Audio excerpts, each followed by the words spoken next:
tema de hoy es la introducción a concurrencia. Y la introducción a concurrencia, ustedes ya la vieron en otras materias, principalmente en sistemas operativos, que creo que es la que están cursando, algunos deben estar cursando. ¿Qué es la programación concurrente? Fíjense, hay una definición que dice, son notaciones y técnicas de programación que se usan para expresar paralelismo potencial. Ahora, hay que diferenciar, digamos, lo que es la concurrencia de lo que es el paralelismo. La concurrencia es la capacidad de la CPU para procesar más de un proceso al mismo tiempo. No siempre se tiene esa capacidad. Fíjense en que, no sé si pueden ver acá, inicialmente solo había una única CPU con un único núcleo. ¿Lo pueden ver? Y, Sí, arriba. sí, y acá abajo, hoy en día tienen ustedes dos, no sé, dos, cuatro, creo que 32 era la última vez que leí la cantidad de núcleos que tiene por cada procesador. Entonces, esa cantidad puede, varía, digamos. Entonces, pero tienen que aprovechar esa concurrencia. Fíjense en que si yo tuviera que bajar, por ejemplo, cuatro temas musicales, yo lo podría bajar por cada uno de los núcleos, ¿estamos? Y al final obtendría un solo resultado, digamos. Esa es la concurrencia, digamos, la capacidad de la CPU para aprovechar más de un proceso al mismo tiempo. ¿Cuál es la diferencia? Bueno, este otro dibujito, digamos, en el cual ven que este, el procesador que tiene acá la cola del procesador es el que hace la concurrencia, digamos, a través de los núcleos del cual dispone.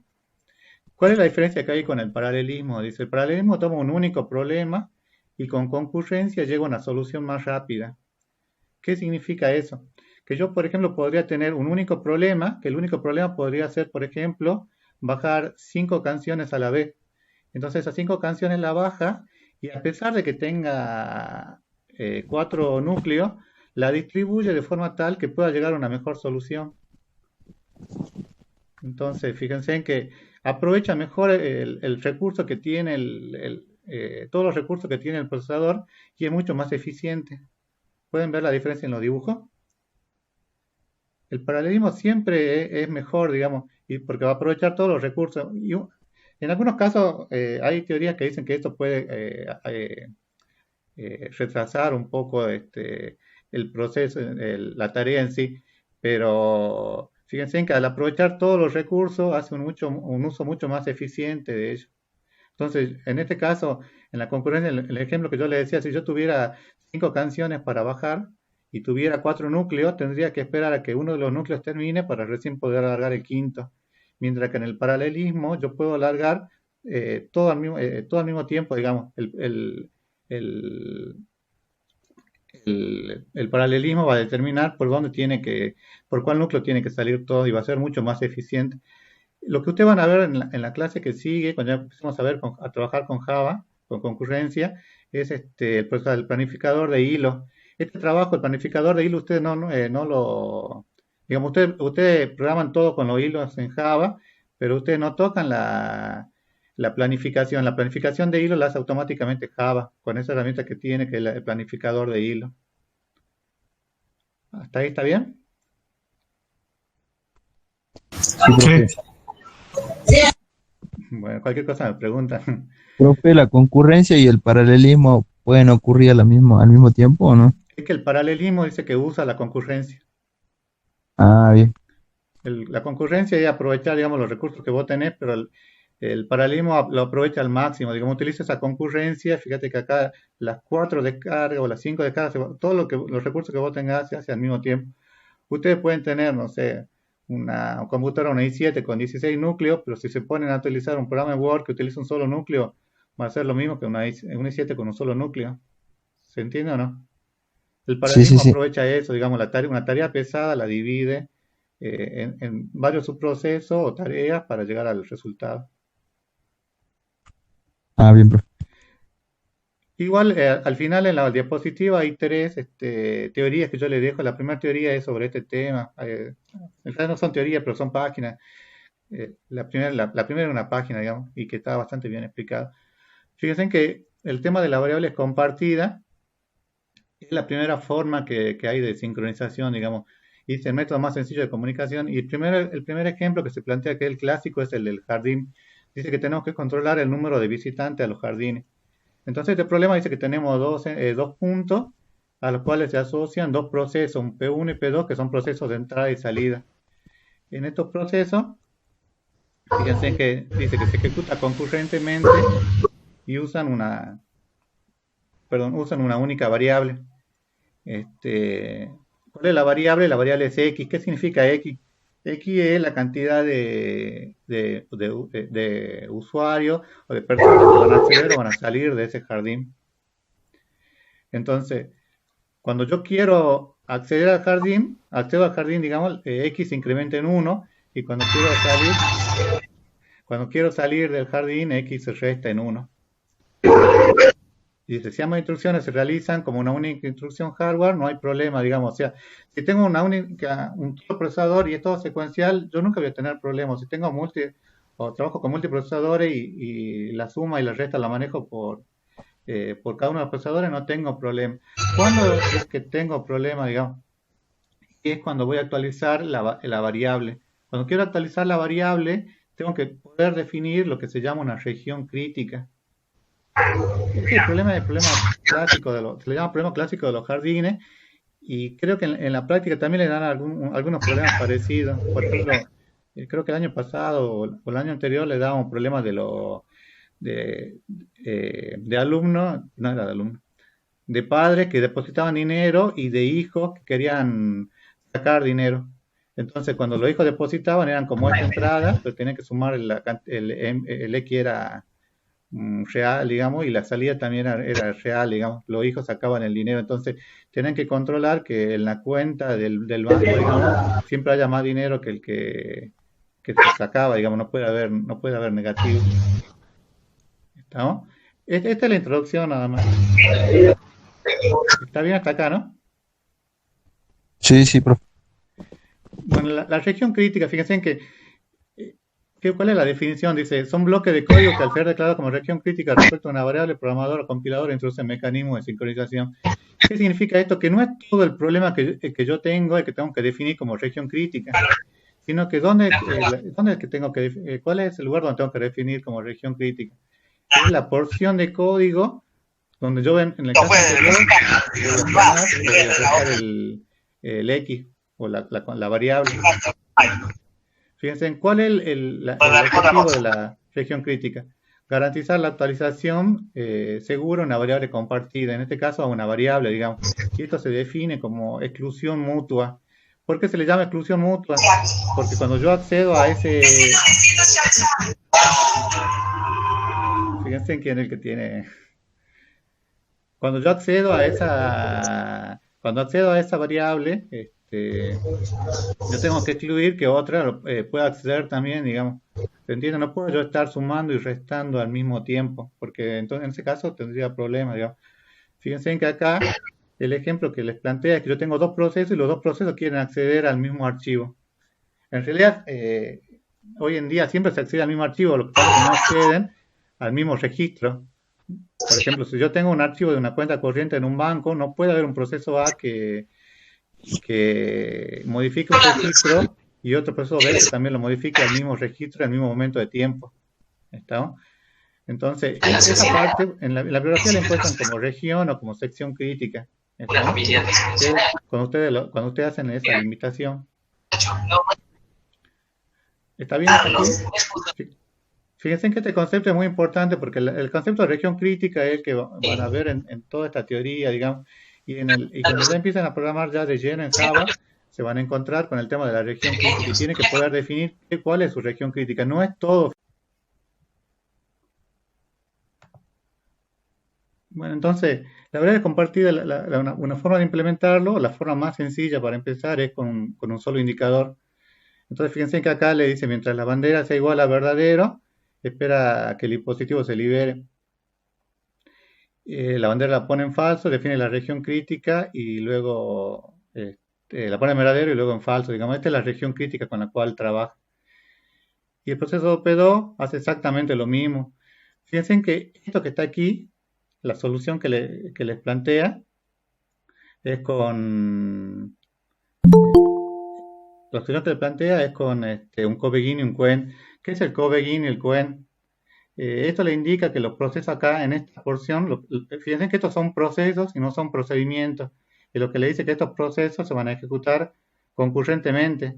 Es como cuando ustedes van a un supermercado y no saben quién es quién va a llegar primero, si el cliente uno, el cliente 2 o el cliente 3. Ustedes le dan la, ustedes es al azar, digamos, puede ser cualquiera. ¿Está bien? Continuamos. ¿Está todo bien, no? Sí, sí, está bien. Bueno. ¿Cuál es el problema de las variables compartidas, como lo plantea, digamos? Primero, que no resuelve el problema de la exclusión mutua. Entonces, ¿qué es lo que se intenta? Es definir dos indicadores. En vez de tener una bandera, usamos dos banderas. Fíjense que tiene un proceso de desbloqueo y bloqueo y desbloqueo un poco más completo, digamos. Este, igual después le muestro, pero está todo en un libro que está al final, que yo se le voy a mostrar. Que en realidad no es un libro, pero está desarrollado completamente ahí. Así que si por ahí les queda duda, no se preocupe. Fíjense que yo tengo los dos procedimientos de bloqueo y desbloqueo y luego tengo proceso uno y proceso 2. Que proceso uno, fíjense que llama a bloqueo con flag uno, flag 2 y proceso 2 llama bloqueo con flag 2 y flag 1. Esta es una mejora de la anterior. Fíjense que trabaja con dos banderas. De todos modos, no es una solución bueno, que sea eficiente. ¿Por qué? Porque dice que el proceso puede permanecer ocupado. Fíjense que lo que veían recién, que había un while, así, while to flag, ¿qué es lo que hace? Se queda en espera hasta que libere o hasta que se libere el recurso, ¿o no? Entonces, ese while no es eficiente, digamos. Entonces, eso le puede dar que el proceso permanezca ocupado y dice, o puede pasar que si ambos procesos realizan la llamada bloqueo de forma simultánea, eh, esté mal, se quedan trabados, digamos. Cuando dos procesos hacen esta llamada en forma simultánea, es lo que se llama interbloqueo, deadlock. ¿Qué es lo que pasa? Si los dos quieren, supongamos que yo tengo dos procesos, uno y dos, y los dos quieren acceder al mismo recurso, en el mismo instante de tiempo, entonces va a haber un bloqueo, digamos. Ese bloqueo, cuando ocurre de esa forma, se llama interbloqueo, deadlock, que al final de esta diapositiva también hay otro apunte sobre eso. Fíjense que dice que la solución es que el proceso desactive su propio indicador, es decir, crear una variable más que me permita solucionar eso. Bueno, este sería el algoritmo, digamos, que tendrían que agregar, digamos, comparado con el anterior. Uno de los primeros algoritmos, fíjense en la fecha, es de 1981, que se llama algoritmo de Peterson, y que dice que introduce una variable de turno. ¿Para qué le introduce la variable de turno? Para decirle quién va a tener el turno en cada momento. Fíjense en que yo creo mi variable turno y luego tengo pone mi flag igual a true, entonces la pone en verdadero en este caso, acá también, bueno, termina y la pone en falso. Y luego cuando va a llamar al proceso P1 y al proceso P2, fíjense en que maneja el turno que anteriormente habían definido.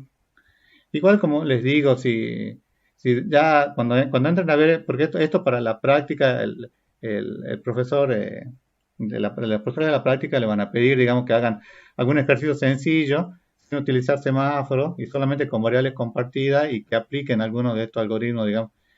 Y esto lo tienen que leer, digamos. Tampoco no es muy complicado, digamos, solo tienen que ver cuál es la diferencia que hay con cada uno de ellos. El de Peterson lo único que incorpora es la variable turno. Y luego hay otro algoritmo que se llama algoritmo de Decker, que es una mejora, que a pesar de que se hizo después, está basado en el algoritmo de Dijkstra del 68, que fíjense que lo que le hace es indicar, establece la prioridad, o sea que lo que le va a decir es a cuál de los procesos que acceder primero. Fíjense que acá yo le pongo el turno es igual a 1 y el que sea el 1 dentro del programa, este va a ser el primer proceso que va a entrar. ¿Se entiende, no? ¿Hasta aquí? Hola,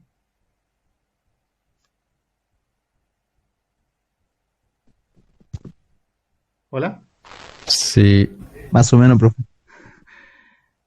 Bueno, por lo menos me están siguiendo.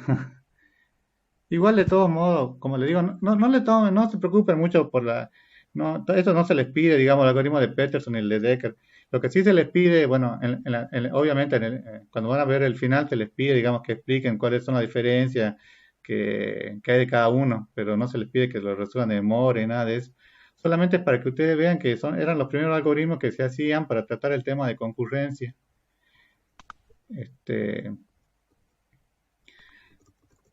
Bueno, luego aparecen los semáforos. En realidad los semáforos es algo anterior. Fíjense que los semáforos son inventados por Dijkstra en el 65 y son usados en un sistema operativo llamado Teos en el 74.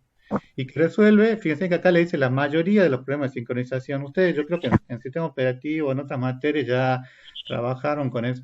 ¿Y por qué le dice la mayoría de los problemas de sincronización? Porque hay problemas que son más complejos o, en los cuales los semáforos no es ineficiente, pero existe otra alternativa que son mucho más eficientes que trabajar con el tema de semáforo. Dice, un semáforo binario es un indicador S de condición que registra si un recurso está disponible. ¿Qué significa que sea binario? Que va a valer 0 o que va a valer 1, digamos. 1 va a ser que está disponible y 0 que no está disponible. Y fíjense que los semáforos se implementan con una cola de tarea o de condición a la cual se le añaden los procesos que están a la espera. ¿Qué significa eso?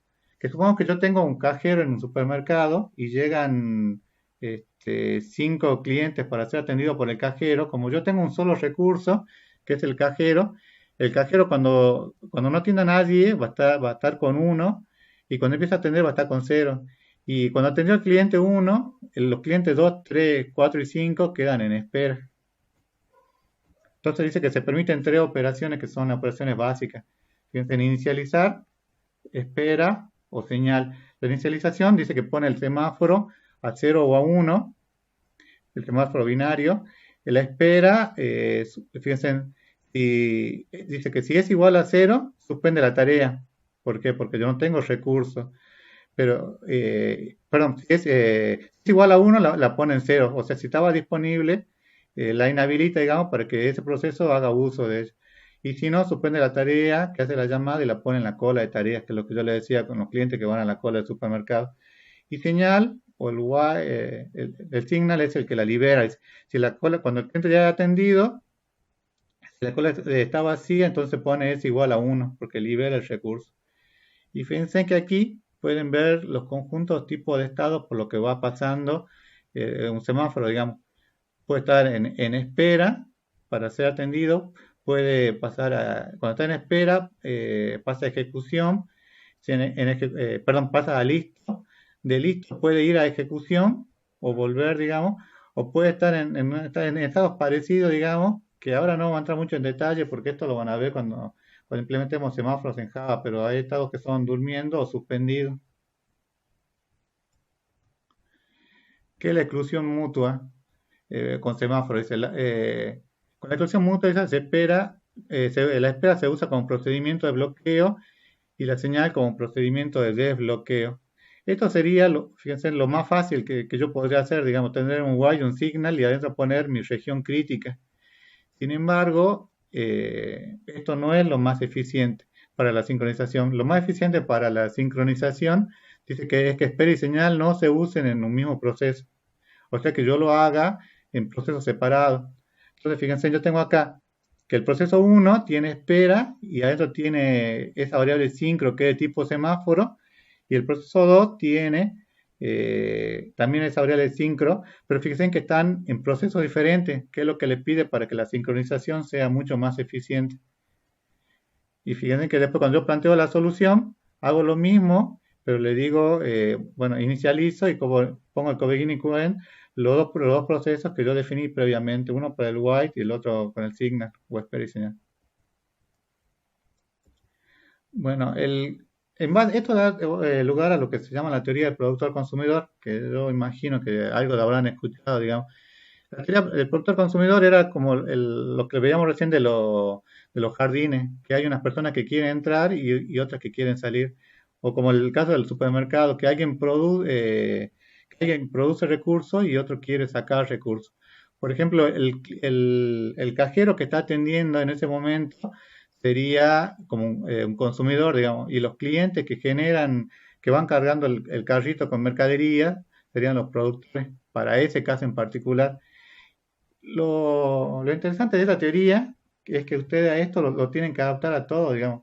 Lo pueden adaptar tranquilamente a Java, digamos, utilizando productor y consumidor y funciona bastante bien. Fíjense en cuáles son las funciones que tienen. Dice, para almacenar y tomar datos, tiene dos funciones que son poner X y tomar X. Para saber el estado del buffer se utiliza la función lleno, para saber si está lleno el buffer o no. Fíjense en acá, yo tengo el buffer común y luego en el productor yo tengo algo que produce y qué es lo que me dice. Si está lleno, no puedo seguir produciendo, entonces entro en una espera. Y si no, y si no está lleno, recién pone un elemento más. Eso hace el productor. Y el consumidor, fíjense en que hace algo parecido, digamos. Si está vacío, no puedo tomar ningún elemento, digamos, entonces entra en un bucle hasta que se libere, y luego toma el recurso y lo consume. Y luego va entre un cobegin y un coen.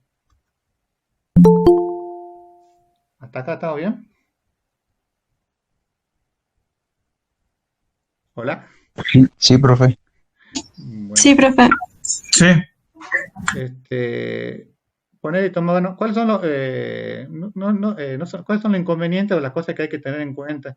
Que las funciones al poner y tomar en el mismo buffer tienen que definir una exclusión mutua y que ambos procesos usan una espera ocupada cuando no pueden acceder al buffer. O sea, ese while que le dice que entra en el bucle no es conveniente porque está constantemente consumiendo recursos. Entonces, se implementa fíjense que el problema anterior no estaba implementado era una solución sin semáforo. Entonces, una solución a este problema del productor consumidor es hacerlo con semáforo, lo cual lo va a volver mucho más eficiente. Fíjense que acá yo tengo acceso a buffer, no lleno y no vacío, lo defino como semáforo y lo trato, pero ya todo como semáforo. Y luego hago eso tanto para el productor como para el consumidor.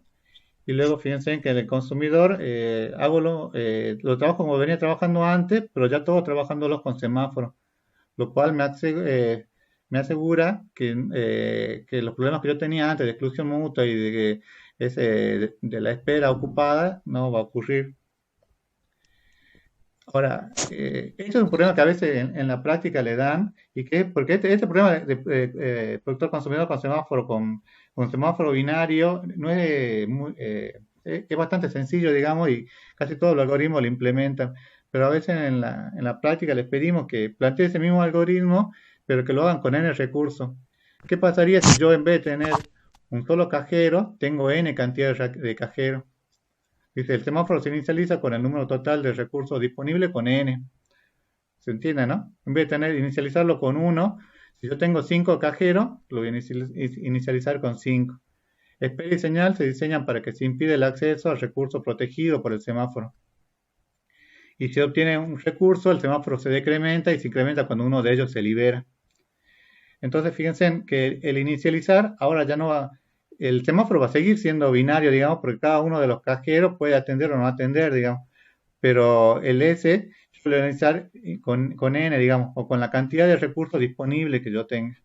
Y manejo otra variable adicional que es el número de suspendidos, o lo que tengo en cola, y fíjense, bueno, que luego tengo el while y el signal, pero el while y el signal ya no van a depender de un solo cajero, de un solo consumidor que va a obtener los recursos, sino que en este caso, como puedo tener n cantidad de recursos, yo tengo que ver cómo hacer para implementar el algoritmo anterior en digamos, con n productor y con n consumidor.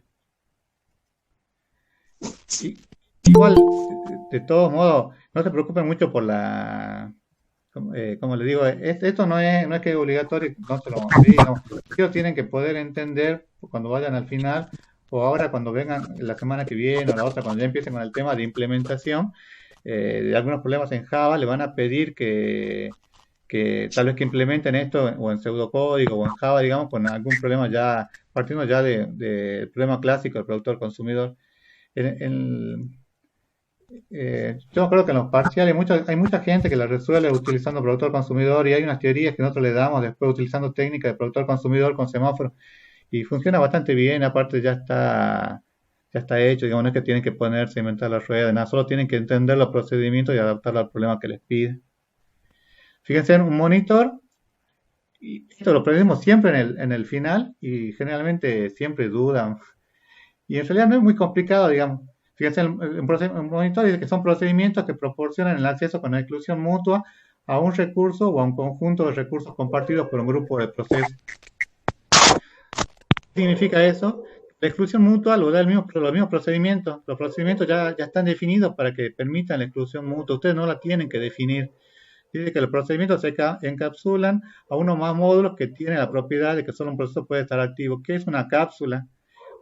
Es algo que ustedes no pueden ver, digamos, no pueden acceder. Entonces, ¿cómo lo hace? A través de una valla.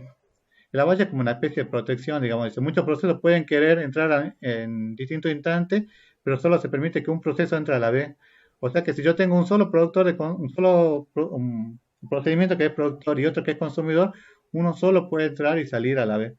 Lo cual, bueno, la exclusión mutua obviamente está implícita ya a través de los procedimientos, pero yo quiero o debo tener algún método de sincronización para que, para armar esa cola de recursos, cuando yo no puedo acceder a un recurso, imagínense en esa cola de clientes en el supermercado, yo quiero acceder, yo tengo que poder armarla en una especie de cola. Entonces, para hacer esa sincronización lo hago a través de lo que se llama variables de condiciones.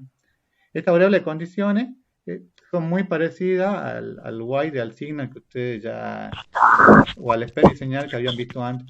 Fíjense que cuando yo esto lo voy a implementar, no tiene nada. Si ustedes lo ven, es como si fuera una unidad en Pascal o una librería en Java, digamos.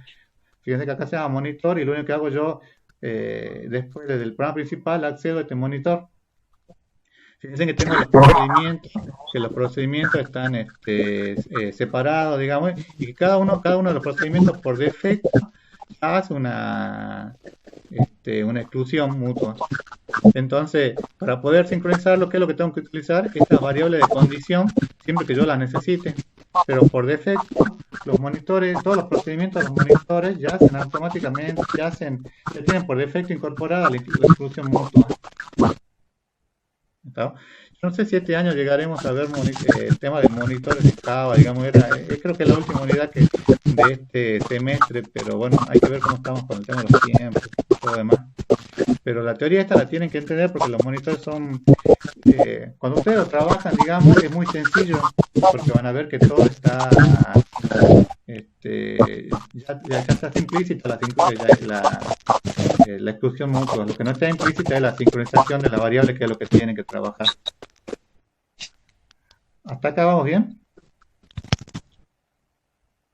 Sí, profe. Bueno, si no dice nada, avanzo. Fíjense, no queda mucho. Los mensajes, dice, es una solución al problema de la concurrencia de procesos que integra la sincronización y comunicación entre ellos. ¿Por qué? Porque para trabajar con sistemas centralizados, distribuidos, tengo que hacerlo a través de una forma especial, que es a través de los mensajes. Los mensajes que necesitan siempre de un proceso emisor, de un receptor, obviamente, digamos, porque si yo no tuviera un proceso que genere o alguien que reciba, no puedo trabajar, digamos. Tampoco, también tiene que tener un mensaje que el que pueda intercambiar, digamos, porque si yo no puedo, si no le pongo ninguna información para intercambiar, no me sirve, digamos. Fíjense en que dice que tengo, bueno, enviar mensaje y recibir mensaje. Y hay tres formas, bueno, la implementación depende de qué es, del modo de nombrar los procesos, o sea, cómo yo lo voy a nombrar, el modelo de sincronización, que hay tres tipos de sincronización, que es el que viene en la diapositiva que sigue, y el almacenamiento y estructura del mensaje. Fíjense que cuando yo le mostré en la clase anterior orientación a objetos, decíamos que la comunicación se hace a través de los mensajes, digamos, los objetos se comunican a través de los mensajes. Y acá es exactamente lo mismo, digamos, para poder hacer la concurrencia, digamos, yo tengo que hacerlo a través de los mensajes. Y este modelo de sincronización, digamos que acá es lo más importante, puede ser de tres formas diferentes. Fíjense, puede ser síncrona, dice que el proceso que envía solo prosigue sus tareas cuando el mensaje ha sido recibido. O sea que cuando yo llego acá, si él me dice que ya lo recibió, es suficiente. Fíjense que acá la parte de abajo está con línea de puntos porque en realidad no es obligatorio, digamos, que vuelva. Sí tiene que ser obligatorio que el mensaje ha sido entregado y que lo recibió. ¿Estamos? Esto es síncrona. El ejemplo claro es la llamada procedimiento. Yo cuando llamo un procedimiento, yo lo llamo, comprueba que lo llamó, digamos, pero yo no sé después cómo seguir el procedimiento, si ocurrió un error o no. Asíncrona, cuando dice que sigue su ejecución sin preocuparse si el mensaje se recibe o no. Es como que yo hable y yo no sé si del otro lado llegó o no llegó, digamos. Entonces asíncrono. ¿Se entiende o no? Se envía el mensaje, pero no se sabe si llega o no llega. Y la tercera forma es invocación remota. En la invocación remota dice que solo sigue cuando se ha recibido una respuesta del receptor. Entonces yo envío el mensaje y tengo que enviarle una respuesta diciendo que el mensaje fue recibido correctamente. Esos son los tres tipos de sincronización para los semáforos: síncrona, asíncrona o de invocación remota. ¿Hasta ahí está bien?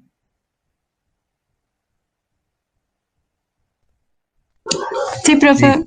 sí, sí. Bueno.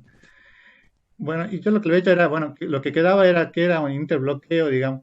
El interbloqueo es cuando dos o más procesos entran en un estado que imposibilita a cualquiera de ellos a salir del estado en el que se encuentra.